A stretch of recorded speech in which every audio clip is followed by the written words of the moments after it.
Donald Trump's fragile ego took a public beating at the U.S. Open on September 8, 2025, when a chorus of boos drowned out any semblance of adulation he might have expected.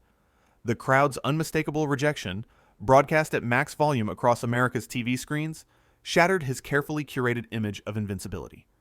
In true Trump fashion, he responded not with reflection, but with a rage-fueled social media meltdown, denying reality and lashing out with unhinged posts. This humiliating spectacle is just the latest in a string of stunts exposing his weak, confused, and corrupt leadership, each move more desperate than the last to prop up his authoritarian fantasies. Picture this: the U.S. Open, a quintessentially American event, with the national anthem ringing out and the Jumbotron panning to Donald Trump in the crowd. What should have been a moment of glory for the self-proclaimed king of winning turned into a glorious disaster.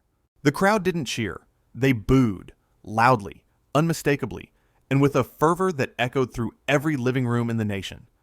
Despite the White House's pathetic attempt to bully media outlets into muting the boos or pumping in fake crowd noise, the truth was undeniable.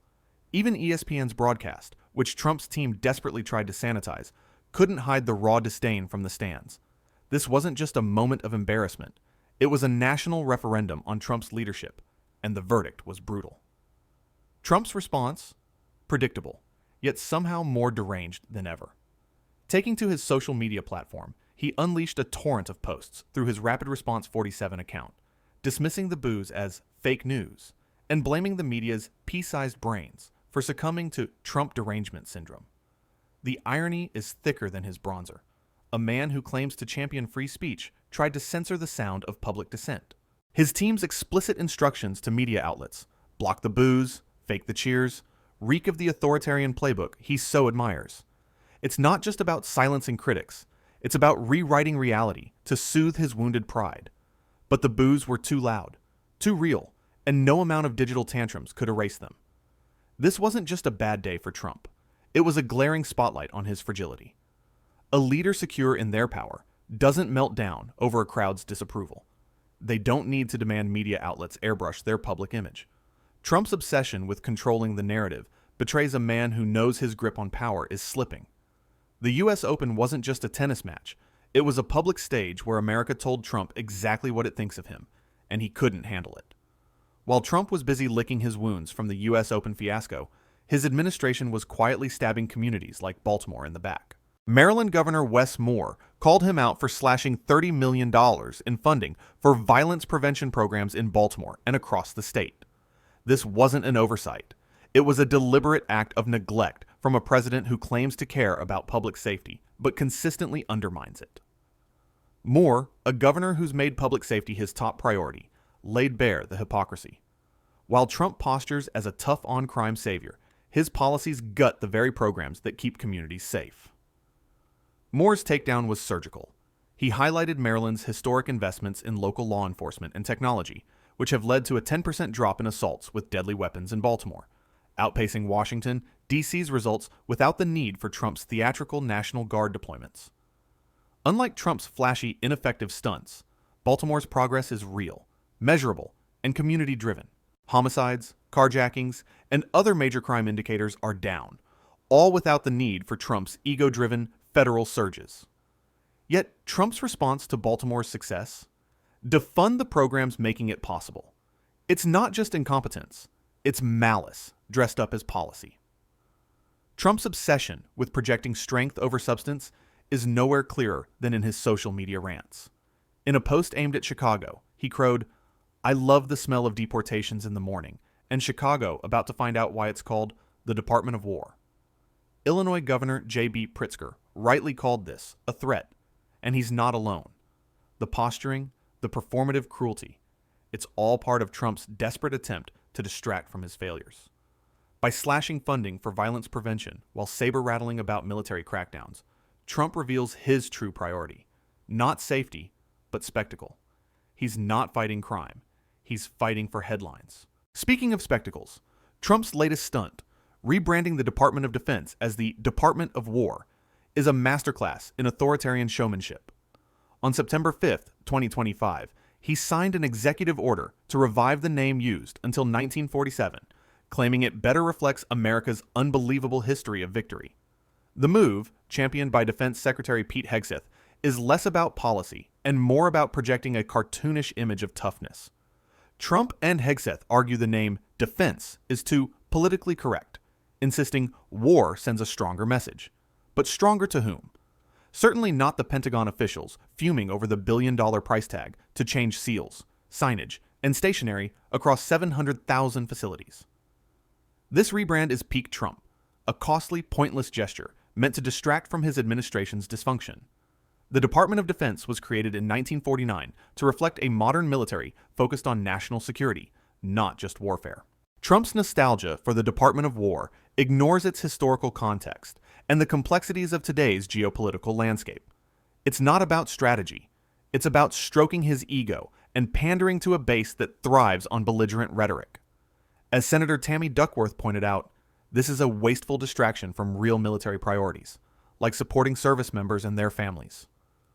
Worse, the timing of the rebrand reeks of desperation. It came on the heels of a humiliating summit in Beijing, where leaders from China, Russia, India, and North Korea met without the United States, signaling a blatant disrespect for Trump's global influence.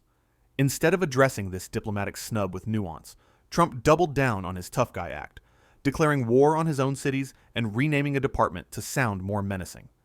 It's the foreign policy equivalent of a toddler throwing a tantrum, loud, chaotic, and utterly ineffective. Trump's Department of War stunt isn't just about optics. It's a chilling step toward authoritarianism. His social media post threatening Chicago with finding out why it's called the Department of War isn't just bluster. It's a warning of his willingness to weaponize the military against American citizens. Senator Tammy Duckworth, a military veteran, called it what it is: an illegal and unacceptable threat to declare war on a U.S. city. The fact that Trump's administration has refused to coordinate with local law enforcement or respond to inquiries from Democratic lawmakers only underscores their lawlessness. This isn't new for Trump. His 2025 military deployments, including National Guard surges in cities like Washington, D.C., mirror tactics used by authoritarian regimes to suppress dissent. From Canada's 1970 October crisis to Turkey's 2016 coup aftermath, history shows how leaders exploit crises to justify military overreach, eroding democratic norms. Trump's playbook is straight out of Erdogan's Turkey: manufacture a crisis, deploy forces, and claim it's for public safety. In D.C., the National Guard's achievements included spreading mulch and painting fences, not exactly the crime-fighting heroics Trump touts. Meanwhile, cities like Baltimore and Chicago see crime drop without his interference, proving his interventions are more about control than solutions. Trump's refusal to engage with local leaders, like his administration's snub of Senators Duckworth and Durbin at Great Lakes Naval Base, shows a contempt for democratic processes. When lawmakers sought clarity on ICE's operations, the Department of Homeland Security literally locked the doors and gave staff the day off to avoid scrutiny. This isn't governance. It's cowardice, masquerading as strength.